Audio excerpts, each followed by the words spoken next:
Hey everybody, Kevin here with Pursuing Pixels, and I'm going to be playing some Satryn Deluxe, as you can see here. And if this one looks familiar, we did check out the original Satryn, and this is from Maybell is the developer on this one, and they were kind enough to send us this deluxe version of the game.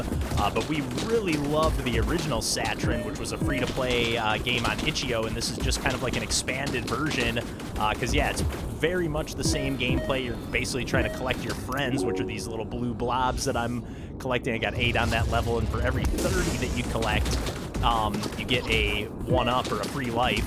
I guess it's not free because you gotta earn them, but the enemies can wipe out the friends, and also as soon as you kill all the enemies on a stage, like otherwise it's just kind of like a Robotron wave-based arcade shoot 'em up with twin-stick octo-directional controls. But there's a few new power-ups, few new enemies, few new frills thrown into the mix, but at the same time, it's very much the same game that we loved the first time around, and honestly, I am thrilled about that. Like, I was a little bit, not necessarily nervous, but I really liked the arcade gameplay loop, like with something like Disc Room, for example, had all these, like, extra, like, challenges and ways you had to, like, for example, in Disc Room, like I was just saying, you had to, like, die certain ways to unlock certain abilities, but this is just like still the same general sense of like, yep, we're just chasing high scores, and yeah, like I said, every 30 friends you save, you get a free guy, and that's pretty much it. But yeah, and I really love the soundscape, love the pixel art, love everything about this game, and yeah, it's just like the original. I've had a really hard time putting this one down, and I really love the kind of ZX Spectrum style pixel art. I don't know if that's the exact thing that they're going for. Oh, look at that dance. Oh man, I really got lucky there. Oh, and there's still even a friend floating around. I figured they all got wiped out by now. Still have only collected 25, because also the friends affect like a score multiplier per stage too, so one of the things that they did add to this game, the deluxe version, is like an online leaderboard, and yeah, now we're going to get some new power-ups, which I think the power-ups spawn based on the score that you have, or maybe on the friends that you've rescued, but I don't think too many of those things are dictated by the friends you've rescued. But every time you die, you do lose half of your friends. It is generous enough to round up. Like, I just went from 30 to or 29 to 16, I think, so it's on the generous side, or maybe it was 15 as far as when it splits it in half. But yeah, and I didn't die before, because I was like, maybe I died and lost some of my friends, and that's why I hadn't hit 30 yet, but I don't think that was the case. But yeah, I'm just going to do a few runs here, and if you like what you see, as always, we'll have links in the video description to where you can check this one out. I know it was on sale when it originally launched for like, I think it was on sale for $4.20 actually, which was like 30% off maybe, so I think it only runs like $7 or $8. I'm not 100% sure, but I can definitely guarantee you that it's definitely under 10, and it is definitely more than worth the price of admission, and to the best of my knowledge, it is still in development. Like, okay, we just got 30. I don't know if I have to complete the stage to earn the 1-up, but okay, these things are hunting me down. Okay. Let's go. Let's go. Sit down, baby. Okay, or maybe I already got the 1-up and I just didn't notice the heart counter in the top left go up. Here we go, another power-up. Oh, rocket launcher, baby. Rocket launcher. As Metal Slug would say. I think I even said that in the last in the last video I did for this non-deluxe version of Satryn here. But man, this game is so fun, and I even raved about the original version on the podcast, and we even have played this one in the PP Potpourri indie game book club that we have.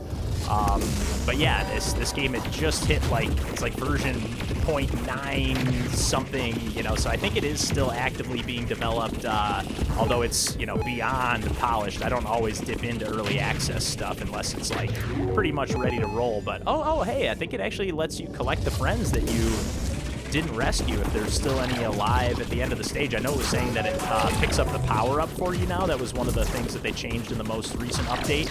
And these blue and pink kind of spike enemies that were just flying around that I just killed a second ago are definitely, yeah, that just kind of split into those smaller pieces. Those are definitely new But everything else, for the most part, has been pretty much the same game I loved before, but just with a little more juice. And yeah, I love the addition. I'm pretty sure the online leaderboards were not there before, so whether they were or not, I love the fact that this has that. I mean, not that I'm anywhere near the top of the leaderboards by any stretch of the imagination, or do I have any chance to get up that high? Most likely. But at the same time, I do really think, spread shot, baby, that adds just such an extra layer of replayability to a game like this, where you are just essentially trying to shoot for high scores, like just trying to outdo yourself and seeing where you stack up amongst other players, you know, even if it's not, you know, if you don't stand a chance at making it to the top of the ranks. I still find that super fun and engaging. And hey, look at that, I got another 30, or another free life at least, because I actually don't know how I got that free life, because I didn't hit 60. Okay, we're going, switching to the laser. Lucky break. This thing looks like it pierces all the enemies. Oh yeah, and you just lose 25 friends like that. So I wonder, it must be actually your total friend count. So even after you lose some, maybe it's just like once you hit 30 total. So maybe when I was, maybe I had just hit 60 total, but hadn't, but had already, or whatever, you know what I mean. It doesn't count the ones that it subtracts from you, or it still counts the ones that it subtracts from you. Sorry, I can't speak and play at the same time. Oh, and things are getting dicey. Here we go. Having a pretty decent first run here, though. And again, I really love the arcadey sound effects and just the way all the enemies kind of splatter and leave like a kind of like a paint, little like graffiti almost on the play field. Oh, you can shoot the bullets. Oh my god, I can't believe I dodged that. Oh my god, I can't believe I dodged that. That was ridiculous. Let's go. Sit down, punk. Shoot your cannonballs all day. Sit down. Yeah, but you gotta watch out. There's too many of the enemies in this game that like these purple ones just keep spawning new enemies if you don't take them down. So, or they, you know, some that'll keep splitting into more projectiles, or some of these seem like they just spawn in a later wave. Let's see, does it? Yeah, it does let you collect a friend if you don't scoop them up. So that's a huge, I mean, more likely than not, they're probably going to get killed if you don't collect them before you kill all the enemies on the stage. But if there happen to be a few stragglers, it's nice to know that you get them. Is that a time freeze? I think it is. It's not a time freeze, but it's a, flamethrower. This is new. This is new, and so is this green boss, or at least mini boss looking thing that I don't remember seeing before. Again, not that I saw everything that was in the original game either, but there we go. I'm almost out of the flamethrower though, and I'm on my last life. Okay, it's good to know that those are new too. These, like, I don't know, these things with the stapler butts on them or whatever the heck those are. Okay, so 76 friends saved total. I don't know if that's my total score or whatever, but that's a new high score for me. But let's just jump into another run. And yeah, again, by now, I don't think there's anything to worry about spoiler-wise, but by now you probably know if this is something you want to check out or not. And if you do, feel free to keep watching, but if you want to just jump right in, check out the link in the video description. And I'll put a link in the video's description, too, to the original Satryn, so you can check that one out, because it is still free to play, and I think you can even play it right in your browser. I'm not 100% sure about the browser aspect. I actually, now that I'm saying that out loud, I might be mistaken about that, but it's essentially acts as like a demo for this game, and if you like that one, again, there's absolutely zero reason to not dig right into this one. And a lot of times games like this that have like the twin stick top-down controls, the octo-directional aiming can be a little bit frustrating. Like you kind of almost want to have the 360-degree aiming that maybe it's just because I'm used to playing like Enter the Gungeon or Nuclear Throne or any of the other you know, top-down roguelike arcade twin-stick shmups that I've enjoyed over the years, or at least in recent memory. But this one with the octo-directional combat, it just feels really nice. It really kind of, with this tight square-based playfield, it just really works really well, I think. Yeah, you gotta watch out for these mines. They do seem to be throwing, compared to the original version, like they're throwing some tougher enemies into the mix earlier on. Like, I don't remember seeing these, like, bubble lasers on the very first stage, let alone, you know, I feel like I saw them later in the runs I was having before, like maybe after like the 10th or 15th stage. Same with these like purple enemies and these scorpions. Like I feel like the first few stages in the original version were very much leaning into just like those kind of red enemies that are just like little like pawn type minions. Oh my god! Give me that. Give me that! But yeah, see what I mean? Like if you don't take out those purple punks right away, those purple people eaters, they just keep hunting. And they just keep sending more and more enemies your way, so you really got to take care of business quick. Okay, we're on fire here. I already got a 1-up, haven't died yet. I'm gonna jinx it, I'm sure. These are definitely new, but yeah, I really recall the early stages being way more of just these kind of little slime minions. I don't know if they're slime or whatever you want to call them. Oh man, these things break up into a ton of pieces. I thought it was just they broke up into these smaller chunks, but they break up into like quads. Let's go. This is going to be the run here. This might be the last run I do here. Not 100% for sure. Get the launcher. But I always like to keep these videos short and sweet. God damn it, see? At least you get to keep your weapon. My instinct is that I'm going to lose the upgrade that I have. And I sort of remember, maybe I'm just getting lucky here, but I sort of remember like my bombs, or like if I have a rocket launcher like this, it does damage to the friends, but it doesn't look like I'm killing them. But they can, again, get attacked by the enemies. Get attacked by the enemies. And they will like kind of single them out. I don't think they kill them just by touching them. I do think they have to actually actively like do their attack. Like the scorpions will kind of slice towards the enemies. There's no way this is going to be my last run. I'm at least going to do one more, because 2 quick deaths there ain't going to cut it. Ain't going to cut it, bub. Okay, let's go. The spread is really nice. I really like that flamethrower too. I'm a big fan of those 2 weapons. And I really like, again, like there's not necessarily a soundtrack to this game, or there definitely isn't a soundtrack, but there's like it's just like the kind of background ambiance, and I really like the kind of like, if you, especially when the game's paused or when you're on the opening menu, it's just kind of like this, like, you know, it's just like air moving around, or like you're just in like floating in the ether, it kind of sounds like, which really kind of lends itself to letting the sound effects of just like killing the baddies make the soundscape for the game, and I really, really enjoy that. It's super satisfying. Okay, kite him around, kite him around. Let's go fly a kite up to the highest heights. And I like how you can use the, like, these orange enemies to, as like, once you kill them, and they're, I mean, again, it's, you can't fully plant it, but you can kind of use them against the other enemies as like a bomb of sorts. Spread shot. Let's go, extra life.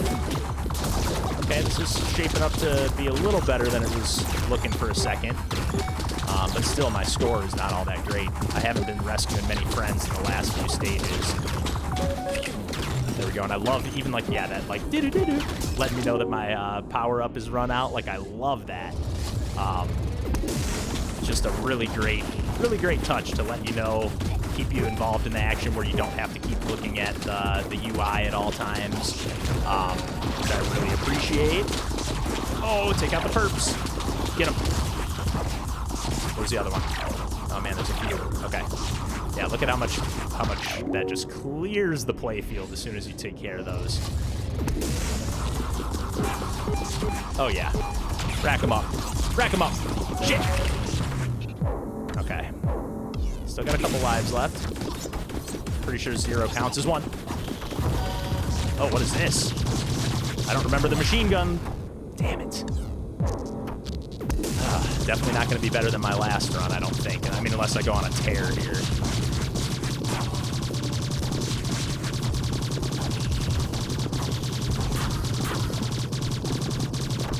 But I like how you can, like, kind of bounce the bubbles. Like, you can't kill those laser bubbles, but you can kind of bounce them around. Okay, was like, oh, there's not that many enemies on this stage, but yeah, they do spawn them in waves as you get a little further into the run.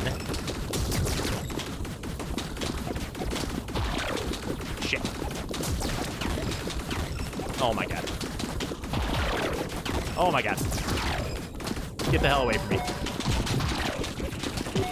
Oh my god. How the heck am I still alive? Let's go. Kill that purple. Oh my god. Thank god I have the double-sided blaster right now. Holy shit. Holy shit, I don't know how I stayed alive there. Here we go.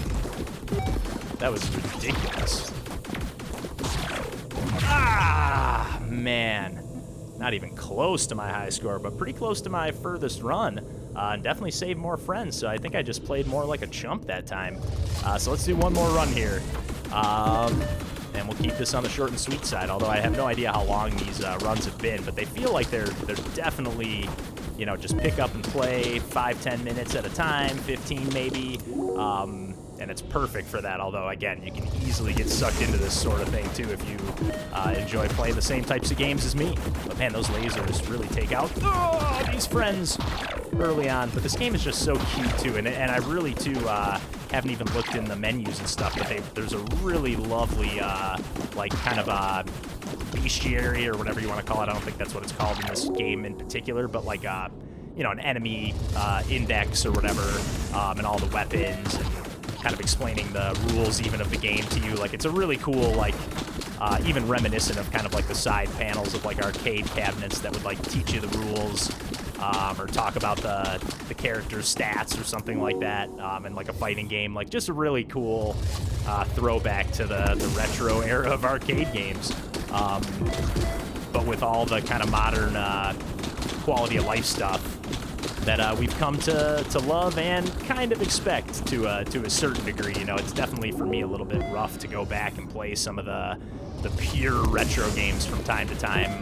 Not all of them, but some of them that are like, okay, you definitely kind of have to have the nostalgia for this one if you're really gonna get the joy out of you know, experiencing it.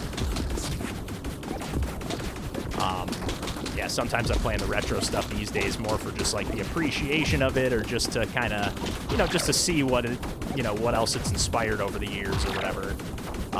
Like Robotron, for example, like after something like this, and I'm pretty sure I said this when we talked about this one on the podcast, so forgive me for just repeating myself, but I was like, yeah, there's just like no reason to ever play Robotron ever again, if there's like, other than for the sake of research, or just knowing like what games like this are inspired by. I don't see any particular draw to going back to those games, unless I'm like, you know, having a outing at an arcade bar or something like that, or, you know, doing something out of the ordinary. But I'm really not going out of my way to fire up the classics like Galaga or Pac-Man, even like new versions of Pac-Man itself, like Pac-Man 99. Like, I love that iteration, or even the Pac-Man Championship Edition games. Like, there's really not a huge reason to be going back to play the original Pac-Man, for me personally. To each their own, of course, but there we go. I'm more than happy to keep playing new, fresh takes on the classics. I just get a little bit more of a rush from that, you know, seeing what people can pull from the classics I used to love and still do. But don't get me wrong, I'm not trying to talk trash on retro games. God damn it, that's what I get. The retro gods are like, what are you doing? Bashing Galaga? How dare you? Let's go. Sit down, punks. Did I kill these? Okay, there must have been another enemy somewhere I didn't see. It's like, I'm pretty sure those were like the equivalent of the bubs. Bub the Storm! That's my best Bram impression from Bust-A-Move 4. Randall and I have put in some hours on Bust-A-Move 4 on the Dreamcast. I don't know if it's available on other platforms. I'm pretty sure it is. If not, many different iterations of Bust-A-Move certainly are. But yeah, that, God, what a great game. This, you know, this game is only a single-player game, but I was just thinking this would be a really fun, although it'd be really hard to keep track of your character, I'm sure, but this would be a really fun co-op game. Man, I'm getting toasted. I'm really not doing very well on my point situation here, at least compared to my first run. And again, I feel like I'm really not collecting too many friends here. Although, at least this time, I feel like I haven't been seeing too many spawning. But I'm already on, yeah, level 12. And I'm only at 240,000? What's going on here?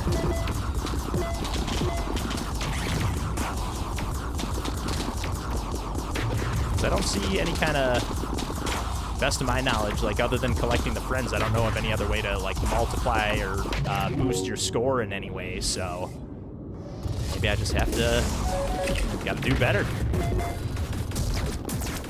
Ah! Oh, that is the case for sure, because everything seems to be worth more as I collect more and more friends. Yep, they go up by 10 for every friend I collect, I think, at least these little red minion blobs. There we go, the pawns, there we go. Grab a few bonus ones. Bonus buddies. See ya. Get the purple out of here. Get them all out of here. There we go, there we go. Blow up some of these orange buddies. Oh, no! Man, those scorpions just come rushing in. Fools rush in. Sorry.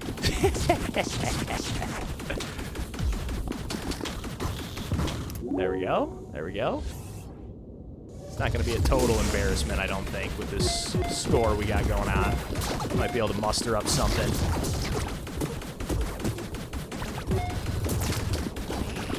There we go, there we go. These things definitely make me nervous, though. There we go.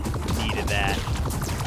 These spiky things that split into pieces definitely make me nervous. Not as much as the perps, though. The purples are terrifying, kind of.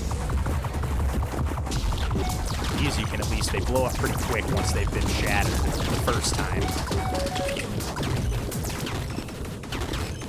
Ah! Oh, and then, okay, I thought maybe they blew up on their own after a certain amount of time when they turned into just like that last flashing spike, but I think you do have to kill them. Yeah, you do. Okay. I just happened to shoot them pretty quick, I guess, in the other instances. Okay, no, you don't have to kill them. They act as a projectile only, but they do keep bouncing off the walls, it seems, until you take them down, so there we go. 18's the furthest I've made it, so oh, fuck off. I just had to open my fucking mouth, man. Oh, that's an enemy. Oh, that's right. It turns the friends into enemies. God damn it. 450. Just pathetic. Just pathetic. But yeah, I guess, you know what, real quick, I think I can actually check, yeah, in the manual here. This is what I'm talking about. Obviously, it has the tutorial, but then as you move and scroll along through the pages, it even keeps track of your total friends saved, your hero, but then it shows, oh, you're almost like a dancing octopus kind of, but yeah, all the different, even keeps track of, yeah, how many times you've collected each power-up, and then, yeah, all the different, the denizens. I love it. Yeah, such a cool, and obviously, yeah, there's a few more things I need to unlock. But yeah, absolutely love this game. Can't get enough. And like I said, I'm just going to keep playing here. But yeah, definitely check out Satryn or Saturn. I have no idea if I'm pronouncing it correctly, but however you pronounce it, it is an amazing game. I really, really can't recommend this one highly enough. So thanks for tuning in. Thanks for watching as always. Thanks again to Maybell for sending this one our way, and take care.